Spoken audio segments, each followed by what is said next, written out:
जो हम थर्मोडायनेमिक्स के थर्मल इक्विलिब्रियम टॉपिक को पढ़ेंगे।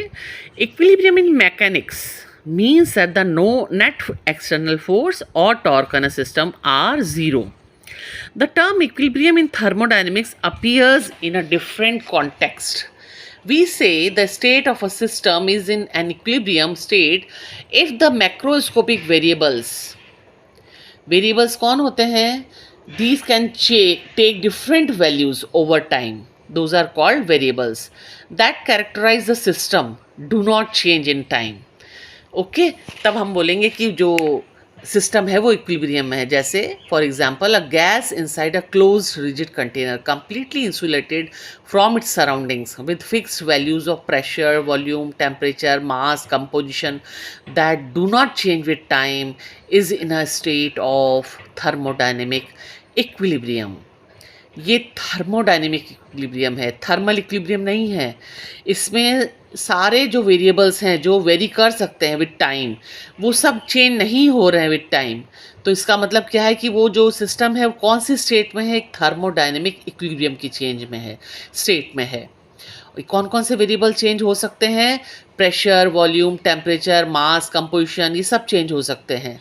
इसमें से कुछ डिपेंडेंट हैं, कुछ इंडिपेंडेंट वेरिएबल्स हैं, है ना।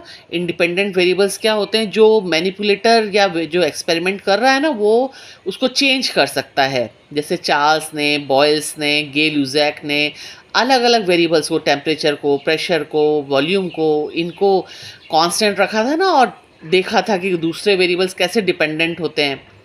तो ऐसे वेरिएबल्स को इंडिपेंडेंट वेरिएबल्स कहते हैं, जिनको एक्सपेरिमेंटर क्या करता है? कंट्रोल कर सकता है। और डिपेंडेंट वेरिएबल वो होते हैं जो चेंज होते हैं solely depending on the other variables. तो अभी देखते हैं हम। इन जनरल वेदर और not a system is in state of equilibrium depends on the surroundings and on the nature of the walls that separate the system from the surrounding. Consider two gases, A and B, occupying two different containers. We know experimentally that pressure and volume of a given mass of gas can be chosen to be its two independent variables. अब समझ में आया आपको? Pressure और volume को हम independent variables की form में ले सकते हैं ना। हम अपनी चॉइस से किसी को भी कंट्रोल कर सकते हैं, दोनों को चूज़ करके। इनको इंडिपेंडेंट वेरिएबल कहते हैं।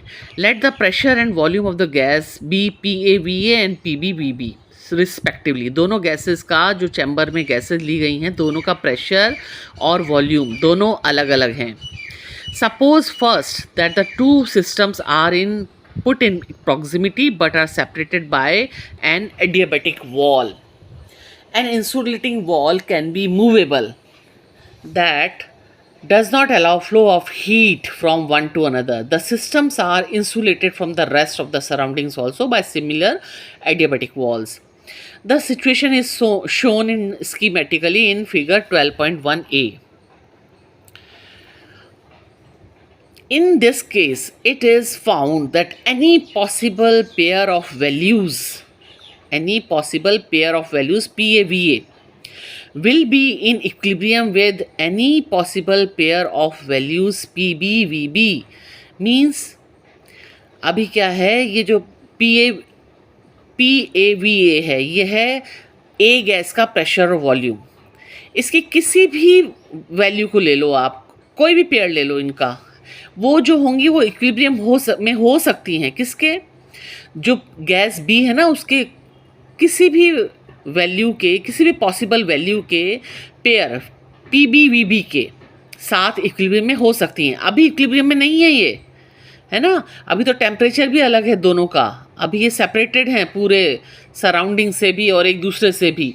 लेकिन ऐसा पॉसिबल है कि ये दोनों गैसेस के जो P1V1 समझ लो, P1V1 जो है वो दूसरी गैस, मान लीजिए 2 है, नंबर 2 है, तो उसका वॉल्यूम और प्रेशर क्या हो जाएगा? P2V2। उस P2V2 की किसी भी पॉसिबल वैल्यू के साथ ये इक्विलिब्रियम में हो सकती हैं, है ना। Next, suppose that the adiabatic wall is replaced by a diathermic wall. अब आपने हटा दिया उसको, कंडक्टिंग वॉल लगा दी बीच में ताकि हीट फ्लो हो सके। A conducting wall that allows energy flow from one two another. अब बच्चों, जब टेम्परेचर अलग अलग होगा दोनों गैसेस का, तभी तो हीट फ्लो करेगी एक चैम्बर से दूसरे चैम्बर में, It is then found that the macroscopic variables of the system A and B change spontaneously. क्यों? क्योंकि जब आपने टेम्परेचर चेंज कर दिया, आपने परिस्थितियाँ बदल दी दोनों की, तो नेचुरली जो टेम्परेचर चेंज हुआ है तो प्रेशर और वॉल्यूम भी पहले जैसा थोड़ी रहेगा, वो भी चेंज होगा। Until both the systems attain equilibrium state. कब तक चेंज होता रहेगा ये? जब तक कि दोनों सिस्टम जो हैं वो इक्विलिब्रियम स्टेट को अटेन नहीं कर सकते। क्यों आएगा इक्विलिब्रियम? क्योंकि बीच में कंडक्शन पॉसिबल हो गया है दोनों के अंदर, दोनों गैसेस का। गैसेस के मॉलिक्यूल नहीं एक दूसरे की तरफ जा रहे हैं, सिर्फ हीट का ट्रांसमिशन हो रहा है, सिर्फ हीट फ्लो कर रही है ना। पार्टिकल्स नहीं जा रहे हैं वॉल के दोनों तरफ। After that there is no change in their states. The situation is shown. अब एक बार थर्मल इक्विलिब्रियम आ गया तो उसके बाद फिर कोई उनकी स्टेट में सिचुएशन में चेंज नहीं होगा, क्योंकि अब तो इक्विलिब्रियम आ गया ना, बस हीट फ्लो हो गई पूरी, जितनी होनी थी, जितना डिफरेंस था उसमें। अब जब सेम हो गया दोनों का टेम्परेचर तो हीट का फ्लो होना बंद हो गया।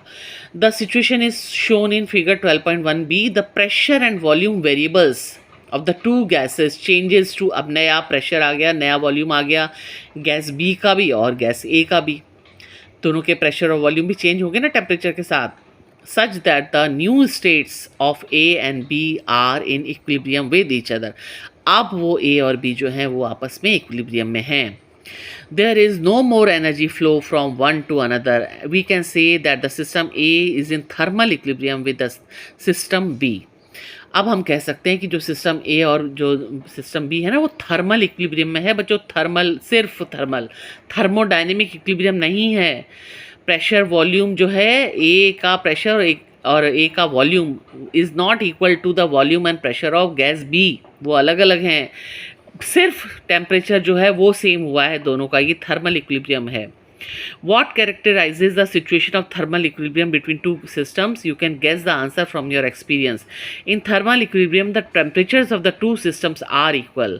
We shall see how does one arrive at the concept of temperature in thermodynamics. The zeroth law of thermodynamics provides the clue। बच्चों इस स्टार में ना एक बहुत इंपॉर्टेंट बात लिखी हुई है नीचे, इसको पढ़ो आप। थर्मोडायनेमिक्स में also involve other variables that are not so obvious to our senses. They are all macroscopic variables. कौन कौन से हैं? जैसे एंट्रोपी, एंथैल्पी एक्सेट्रा।